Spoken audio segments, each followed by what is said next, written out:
Depuis quelques semaines, Stéphane Gazot et ses équipes sont sur le qui-vive nuit et jour. En cause, les gelées qui sévissent dans la région.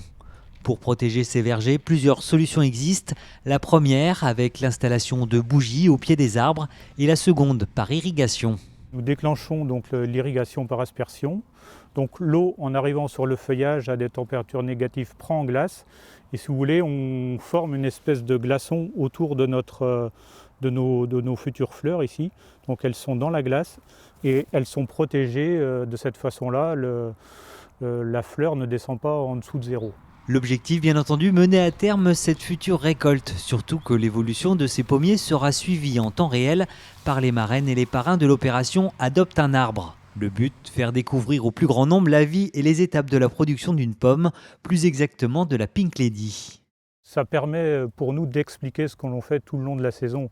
Les gens donc Adopte un arbre auront un suivi régulier de tous les travaux et de la saisonnalité sur un pommier.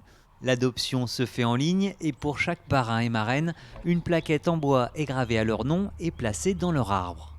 Et ce parrain, s'il est présent à la journée de cueillette, retrouvera sa petite plaquette et cueillera ses pommes dans son arbre. Et tout au long de la production, ce suivi est assuré par Thierry Bonifay. Je suis chargé, en lien avec l'association Pink Lady, de fournir des photos, des informations sur l'évolution de la végétation.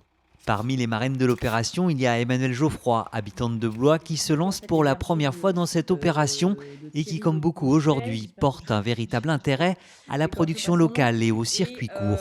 Et j'ai trouvé que l'idée d'adopter un arbre était vachement sympa parce que du coup, ça donne un vrai lien avec la terre, avec le produit et ensuite avec ce qu'on va mettre dans nos assiettes.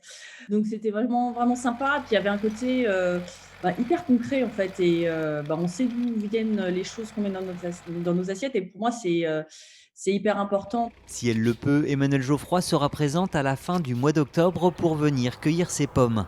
A noter que la Pink Lady est un fruit qui fleurit tôt, mais qui se récolte tardivement.